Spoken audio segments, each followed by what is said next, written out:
হয়, মই এই মুহূৰ্তত উপস্থিত আছোঁ ধেমাজি আৰু অৰুণাচল প্ৰদেশ সীমান্তৰ ৰূপহী জলপ্ৰপাতত।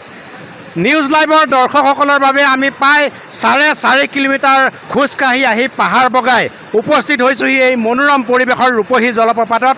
আৰু আমি দেখুৱাই আছোঁ সমগ্ৰ পৰিৱেশ দেখিবলৈ পাইছে নিউজ লাইভৰ দৰ্শকসকলে। কি এক মনোৰম প্ৰাকৃতিক পৰিৱেশৰ মাজত দুটাকৈ সুন্দৰ জলপ্ৰপাত আছে ধেমাজি আৰু অৰুণাচল প্ৰদেশৰ পাদদেশৰ এই ৰূপহী অঞ্চলত।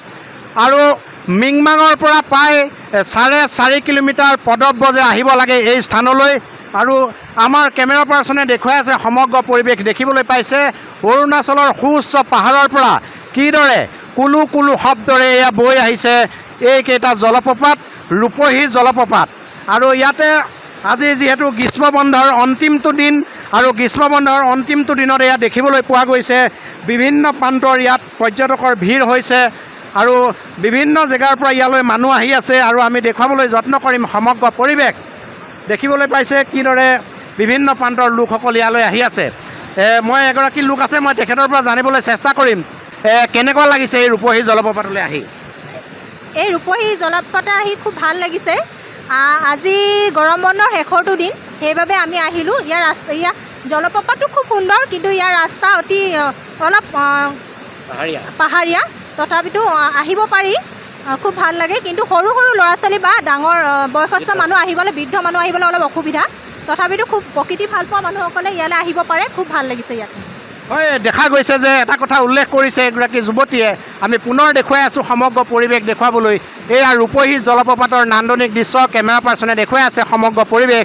আমি নিউজ লাইভৰ দৰ্শকসকলক দেখুৱাই আছোঁ পোনপটীয়াকৈ সমগ্ৰ পৰিৱেশ দেখিবলৈ পাইছে। এয়াই হ'ল ৰূপহী জলপ্ৰপাত। আৰু এই ৰূপহী জলপ্ৰপাতৰ যে প্ৰাকৃতিক সৌন্দৰ্য, সেই প্ৰাকৃতিক সৌন্দৰ্য উপভোগ কৰিবলৈ এতিয়া এই গ্ৰীষ্ম বন্ধৰ সময়ছোৱাত ৰাজ্যৰ বিভিন্ন প্ৰান্তৰ লোকৰ ইয়াত সমাৱেশ হৈছে।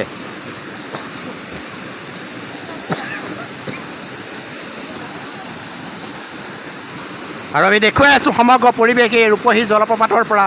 কেমেৰা পাৰ্চনে দেখুৱাই আছে মোৰ পিছফালে দেখিবলৈ পাইছে এয়া ৰূপহী জলপ্ৰপাতৰ যি অপৰূপ দৃশ্য।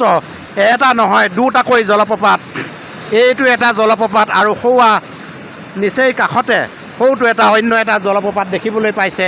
এইদৰেই অৰুণাচল পাহাৰৰ এক নান্দনিক পৰিৱেশৰ মাজত আছে ৰূপহী জলপ্ৰপাত। আৰু প্ৰকৃতি ভাল পোৱা, পাহাৰ ট্ৰেকিং কৰি ভাল পোৱা, আচলতে পৰ্বতাৰোহণ কৰি ভাল পোৱা বা পাহাৰ বগাই ভাল পোৱা লোকসকলৰ বাবে অতি মনোৰম এক পৰিৱেশত আছে এই ৰূপহী জলপ্ৰপাত।